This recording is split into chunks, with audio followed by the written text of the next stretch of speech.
Hi, my name is Ruth, and I heard that you might be having some difficulties with your children, and I would like to be your parenting coach today and hope that we can resolve some of your problems. Today's topic is what every child needs. And these are questions that you should ask yourself and also your child, because they're very important to their self-esteem. Okay, the first one is physical security. You can ask them, is someone at school threatening to hurt you? A lot of times children come home from school and they might have been approached by someone that threatened them. And that is very unsettling for children. So it's good to ask them once in a while if someone at school threatened them.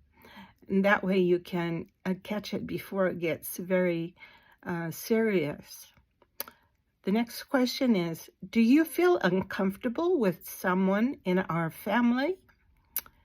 Now, this is a very difficult one at times, but you can say it in a way that will bring it out in a way that it will not hurt the relative or whoever it is that's in your home that might be doing something. It might just be stroking their hair or touching their leg or their arm.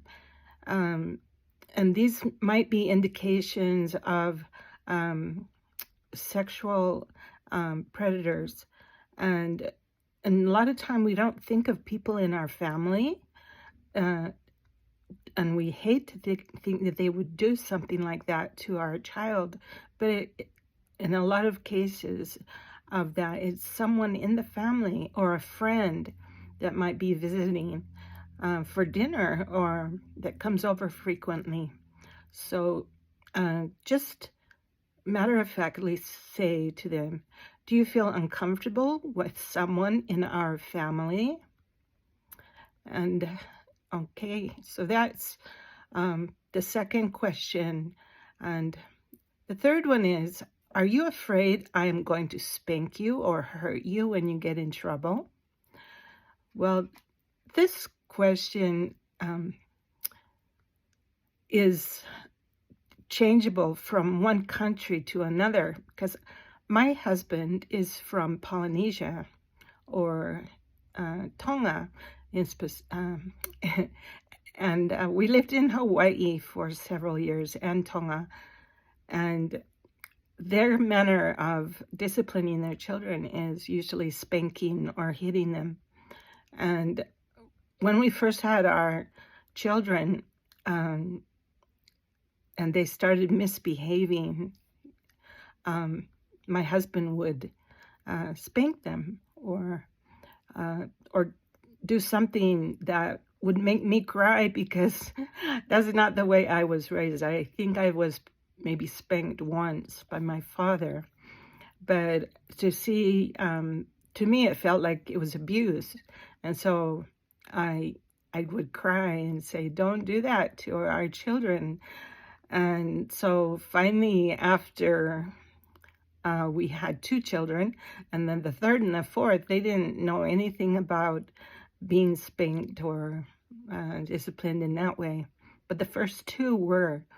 And especially my oldest son, he would go and hide in a closet, and my husband would get his belt out if he did something wrong, and my little son his eyes would be really big, and he was scared, and so he would be worried that he was going to get the belt. And a couple of times he did, and it's no wonder why he was scared of his dad once in a while. So it's good to ask this question, and so it can be resolved before it gets any worse. The next question is, Do new places and situations make you feel scared? Some children don't like to go to places they haven't been before, like to, say, a museum or a place to eat out that may be a little bit fancy, where they have to really behave properly. And so they feel not only scared, but they just feel uncomfortable. Or if they go to a new place that, let's think of some place that they might feel scared, into a building like the Capitol building, or a police station, or a fireplace. A fire station. I think that's why in elementary school they like to bring children to the fire station, so that the children are not afraid of the big fire trucks and the firemen. I think it makes them more knowledgeable about what firemen do, and what they have as their facilities, and their big trucks and machines. So this is what I'm talking about, and you can talk to them about that.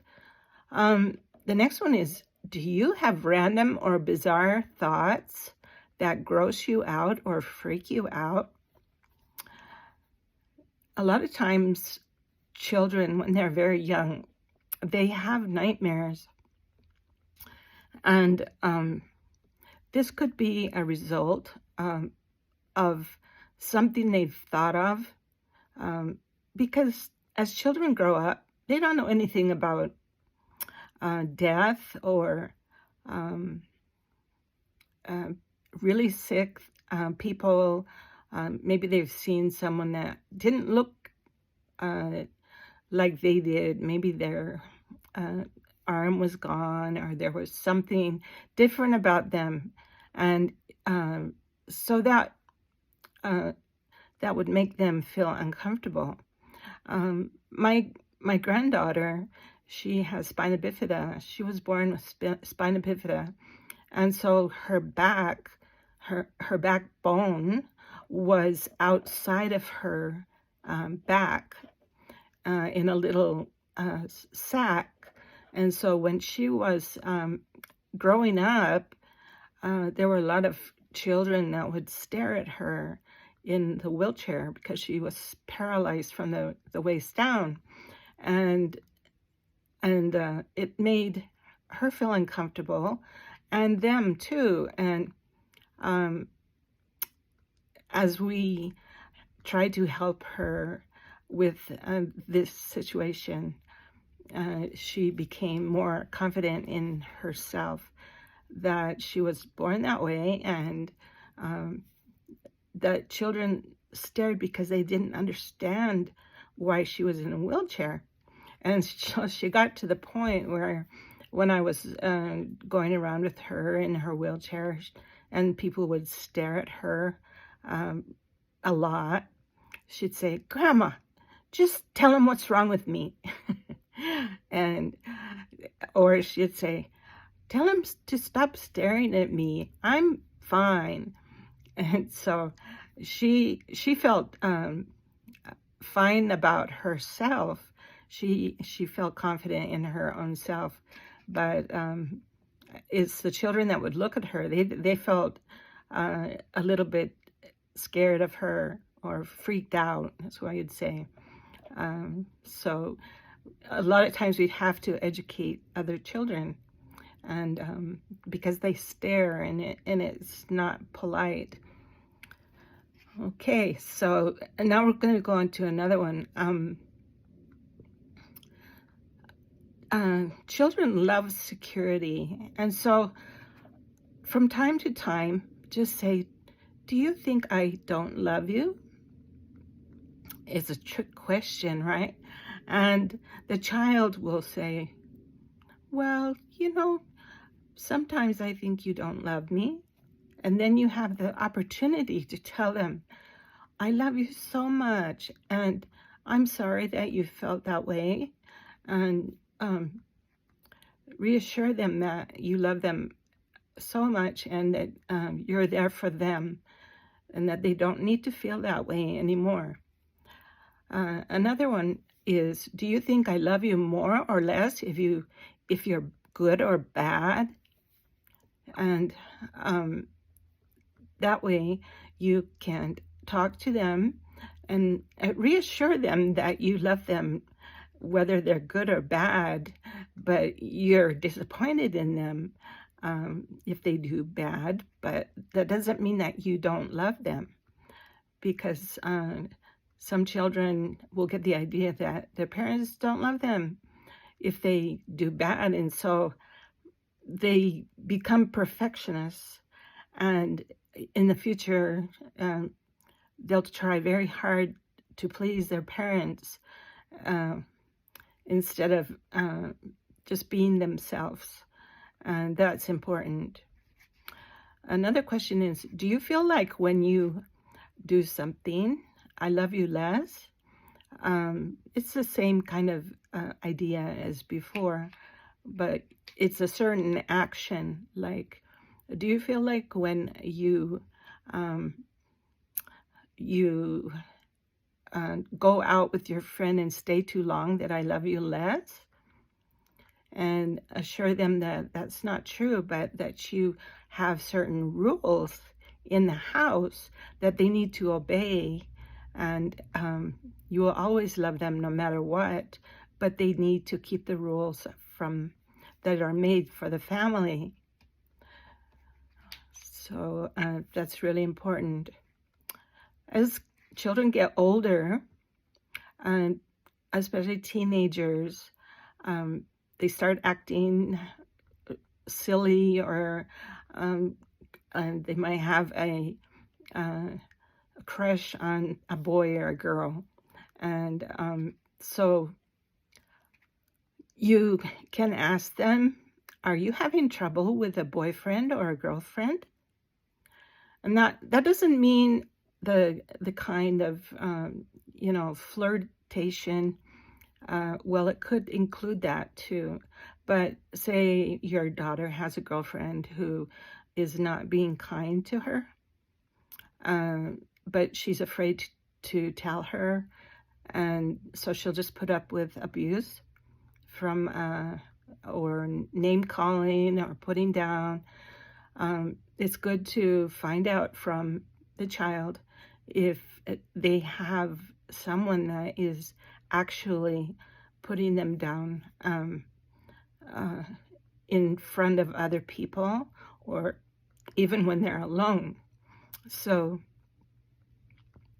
this question can lead to a good discussion, and make sure that they feel comfortable. And if their friend or girlfriend or boyfriend are treating them bad, it might be good to say, well, maybe you should make some new friends. And it's fine if you don't decide that you don't want to be a friend with them anymore because they're not being nice to you.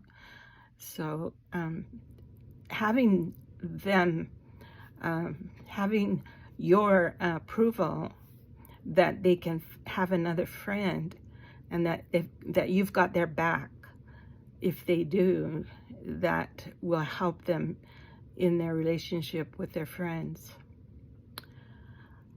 Another need that children have is acceptance. The first one is physical acceptance, and I talked a bit about this earlier. Is someone at school making fun of you or laughing at your appearance? It doesn't have to be someone that is physically disabled. Sometimes they might make fun of your clothes or your hair, or the way you wear your shoes or something like that, and they make fun and laugh about it. So you ask them, and you tell them it's okay, you can be unique, you're special, you're different than others, and you have your own tastes, and you can dress the way that you want to, and you don't have to be like everybody else, because this is the beginning of what we call cliques, where in junior high and high school it's very much stronger then. So it's better to learn when they're younger that they have the right to dress, and if they want to, when they're a little bit older, wear a little makeup. That shouldn't be a problem. I know my granddaughter, I have 12 grandchildren, and some like wearing makeup, and they're different in all the ways of, they like different clothes. Some like name brand clothes. That's good if they have the money to buy it, that's fine. But not every child's parents can afford to buy name brand clothes, so they shouldn't have to feel bad about it. I remember when I was in school that we didn't have a lot of money, and in school, most of the, not most, but a lot of the students had name brand clothes, and they like to brag about it too. And so I felt a little bit intimidated by these students, and but at the beginning of each year, my parents or my mother would take me to a place called Learners. It's similar to Ross, and she'd say, okay, you can choose 4 new outfits, and that's all you have for the school year. So I would choose outfits that I could change around, so that I could wear a skirt, top, or and change them so that they didn't just look like one outfit. And it wasn't a problem, because some people didn't really care that I didn't wear name brand clothes, and so a lot of times those kind of people that do care that you wear name brand clothes, they're not worth your time anyway. So it's good to talk to them about that. And if your child has a boyfriend or girlfriend of the opposite sex, and they're making fun of them, it's better to break it off. Have them break it off. Tell them you don't want someone treating you like that for many years, because it hurts. And so it's best to tell them, it's better to say, I'm sorry, but we can't go together. We can't be boyfriend and girlfriend anymore, because I don't like your criticizing me. So that's a major thing in children, especially as they get to be teenagers.